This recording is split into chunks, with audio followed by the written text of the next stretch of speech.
daños colaterales los llaman algunos, ciudadanos inocentes. Y no podemos tampoco llegar a distinguir con el paso del tiempo entre un ajuste de cuentas entre criminales y un episodio en donde, por ejemplo, pierden la vida quemados 49 niños. Y después no pasa nada. No pasa nada. Se mataron algunos, bueno, suele ocurrir. Mataron a una familia, bueno, son daños colaterales. Se murieron quemados 49 niños, bueno, ni hablar, mala suerte. Es que esto es lo que nos está ocurriendo. Somos una sociedad que cada vez más está perdiendo su capacidad de asombro y peor todavía de indignación. Porque cuando se pierde la capacidad de indignación, nos volvemos en ciudadanos serviles, ciudadanos indiferentes. Y eso no puede sostener una sociedad democrática. Porque eso simple y sencillamente nos va a provocar esta reacción. Ante las balaceras, escondernos. Ante los actos de impunidad o de corrupción, hombre, resignarnos. Hay que reivindicar nuestro papel como ciudadanos en el mejor de los sentidos, haciendo política. Y ya sé que hacer política, decir hagamos política, no es la mejor, no, la política no goza de buena fama pública, digámoslo así. Pero hay que rehacernos, readueñarnos de los espacios para hacer política. Me gusta decirlo así. Olvidémonos de lo que nos decían nuestras abuelas de que en la mesa no se habla de política. En la mesa es el primer lugar en donde hay que hablar de política y de los problemas colectivos. Porque solamente socializando la discusión sobre los problemas que nos ocupan a todos nosotros, podemos convertirnos en una sociedad mucho más participativa y reivindicar espacios de participación pública, no necesariamente a través de partidos, no necesariamente a través de los espacios de representación política, sino como ocurre en todas las sociedades democráticas, discutiendo con nuestros vecinos, discutiendo y asociándonos para exigir nuestros derechos y defenderlos. Hay un dato que es relevante. Hace unas semanas leía en el diario español El País que en España tienen registradas 30.000 asociaciones legalmente constituidas de defensa de los derechos del consumidor. Y en todos los países de democracia consolidada las cifras son iguales o incluso mayores. En México dudo que haya una decena de asociaciones de defensa de los derechos del consumidor. Alguien puede decir, ¿y eso qué tiene que ver con hacer política? Eso es hacer política. Porque cuando se aprueba o se discute una ley en el Parlamento que tiene que ver con cuestiones impositivas, estos grupos acaban convirtiéndose en, digamos, en espacios de coacción, en el mejor de los sentidos, de presión política, de presión pública y de cabildeo importantísimos. Eso es algo que nos es ajeno como sociedad y como ciudadanos. Pero lo peor, que es la segunda posible solución frente a esta crisis, digámoslo así, del Estado de Derecho y de las instituciones. Asumir que ante las distintas crisis que atraviesan el país, la económica, la de seguridad, la política, la crisis de representación, la crisis de las instituciones, que son incapaces de hacerse presente en una guerra desenfrenada entre los grandes intereses económicos, nosotros acabamos siendo no solo refractarios, sino asumiendo, dándole la bienvenida a eventuales pulsiones autoritarias. De nuevo, y termino así, la evocación que Thomas Hobbes nos hace del estado de naturaleza es algo que tiene que llamarnos la atención. Si nosotros observamos las encuestas de cultura política, las internacionales y las que se realizan en el país, todas coinciden en algo, venturosamente. La democracia en México sigue siendo bien vista por una buena parte de los ciudadanos, cada vez menos, y esto nos debería llamar la atención. Pero cerca del 60-65% de los ciudadanos ven a la democracia como una buena forma de gobierno. Pero paradójicamente, a la pregunta de si usted estaría dispuesto a renunciar a sus derechos, usted estaría dispuesto a renunciar al régimen democrático en favor de un régimen autoritario, si eso les genera seguridad y si eso les genera bienestar económico, la mayoría de los ciudadanos apuestan o reniegan de su vocación democrática que acaban de manifestar. De nuevo, la lección de Hobbes, repito, es aleccionadora. Ante el temor, ante la expectativa de perder violentamente la vida, decía Hobbes, los hombres renuncian a todos sus derechos a cambio de un poder, en favor de un poder que les proporcione seguridad. Algo que no podemos permitirnos como sociedad es precisamente convertirnos en ese caldo de cultivo en el que pueden germinar pulsiones autoritarias. Nos va en juego simple y sencillamente la vida democrática y el Estado de Derecho. Se nos va simple y sencillamente en juego la vida pacífica y la vida justa. Muchísimas gracias.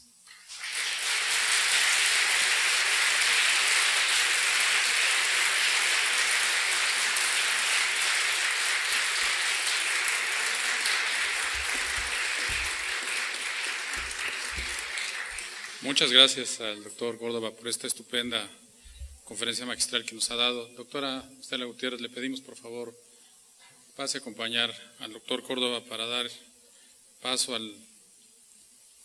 a nuestra sesión de preguntas.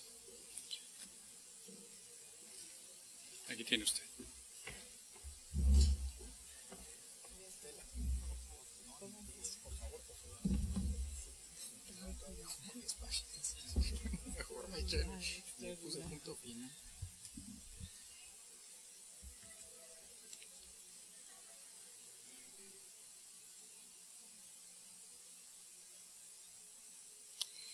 La primera para después se escucha así, ¿verdad? Voy a leer la primera pregunta para después tener la oportunidad de organizar el resto, porque como ustedes se dan cuenta son muchas. Desde su punto de vista, ¿puede decirnos si existen indicios de pérdida de credibilidad de las autoridades electorales en el IFE o en instituciones electorales locales? Desafortunadamente creo que sí. Es decir, venturosamente, y este es lo que siempre ante la eventual crisis, digamos, o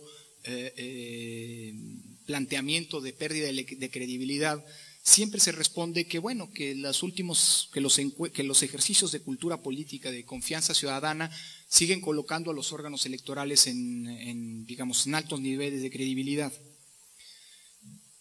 Yo me pregunto qué ocurriría si el IFE no expidiera la credencial para votar con fotografía, que hoy por hoy es el único mecanismo, digamos, confiable y universal de identificación con el que contamos. Con esto no quiero decir o de desmontar la defensa de las instituciones que desde las mismas instituciones electorales se está planteando. Lo que sí quiero llamar es la atención sobre el hecho de que no podemos ser refractarios al hecho de que, y es un dato me parece no difícilmente constatable, de que las autoridades electorales no gozan de su mejor momento. Alguien puede decir, digamos, que el IFE y los órganos electorales de los estados se recuperaron frente a aquella oleada de descrédito que se tradujo en el año 2006. No estoy tan cierto. Es muy probable que una tercera parte de la población siga sin confiar en el IFE. Y escándalos financieros como los que se han ventilado públicamente, actos ilegales o filtraciones ilegales de investigaciones de la Contraloría que denuncian o que critican los manejos administrativos del IFE, sin duda no redundan en una buena credibilidad. Déjenme decirlo como le gustaba decirlo, como gustaba de decirlo José Woldenberg. El proceso de construcción de la credibilidad es un proceso en el que se avanza micra a micra, pero en el que es fácil retroceder kilómetros. Y lo peor del asunto no es eso. Lo peor del asunto, que eso es grave sin duda, lo peor del asunto es que hoy las autoridades electorales están bajo fuego. Si uno observa la historia de las autoridades electorales en general, observará que hubo una primera etapa en la que éstas contaron con un respaldo de los actores políticos y también de los actores sociales. En una primera etapa, el gran dilema que enfrentaban las autoridades electorales era generar transparencia, confianza y certeza respecto de los resultados electorales. Y eso se logró bastante pronto. Pero después las autoridades electorales fueron, digámoslo así,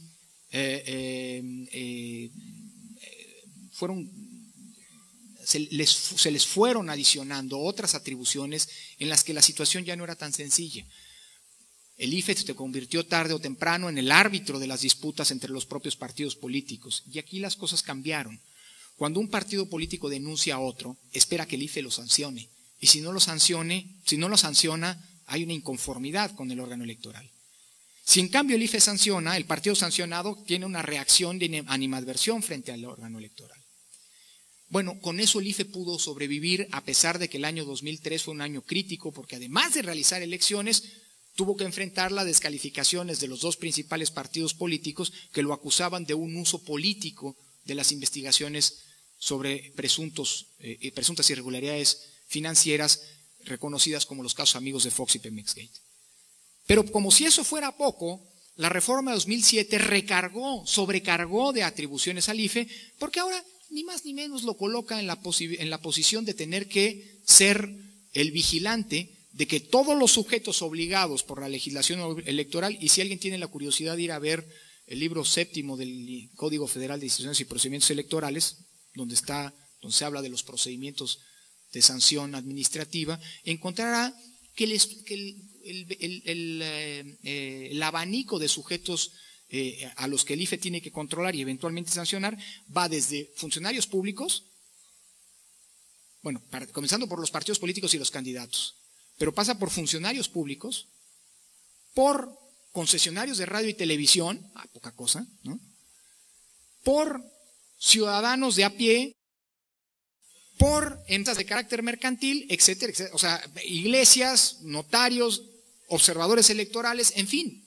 El IFE se convirtió en un gran ministerio público. Y lo peor del asunto es que esto lo ha colocado en una situación de contraste y de confrontación con intereses en ocasiones sumamente poderosos. Y lo que vemos todas las noches desde los medios electrónicos de comunicación es un desprestigio intencional del órgano electoral. No digo que no haya irregularidades y que el IFE tenga que resolverlas, pero en buena medida este desprestigio es construido desde aquellos que son sujetos regulados. Entonces el IFE no está en el mejor momento y desafortunadamente los órganos electorales acaban, es decir, el ciudadano de a pie, hagan ustedes el ejercicio. El ciudadano de a pie no acaba de distinguir con claridad cuál es la frontera entre el Consejo, entre la Comisión Estatal Electoral de Nuevo León y el Instituto Federal Electoral. Así que el desprestigio de uno inevitablemente redunda en el desprestigio de los otros. Y claro, el proceso de construcción de credibilidad, repito, es un proceso muy lento, muy complicado y difícilmente, digamos, y que fácilmente puede perderse. Entonces no creo que gocen de su mejor momento y creo que es una responsabilidad de todos asumir que un órgano electoral, local o federal, desprestigiado, es un órgano que difícilmente va a poder enfrentar eso que todos los días, eso que se está convirtiendo en el pan nuestro de todos los días, que son elecciones competidas y de alto contraste. Y si un órgano electoral no logra conducir a buen puerto una elección, pues simple y sencillamente se nos abre el peor escenario para la convivencia democrática. Aquí existe un mensaje que dice: doctor Lorenzo Córdoba, felicidades por su brillante conferencia magistral. Bueno, muchas gracias. ¿Qué les voy a decir? Gracias, de veras.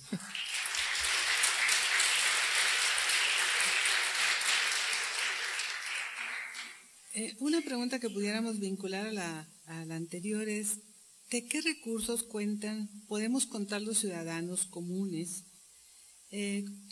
para enfrentar a los gobernantes que atentan contra el Estado de Derecho? Bueno, yo creo que no estamos en el país, o sea, como ciudadanos no estamos en el país en el que mejores herramientas tenemos para protegernos. El juicio de amparo, que históricamente se consideró como el juicio de protección de derechos, o sea, el mecanismo de protección de los derechos frente a los abusos del poder por excelencia, en los hechos es un sistema vetusto, es un sistema en muchos sentidos rebasado, y es un sistema y es un mecanismo que más que de protección de derechos, en los hechos es un sistema de protección de privilegios. Más del 90% de los amparos que se interponen son amparos en materia fiscal.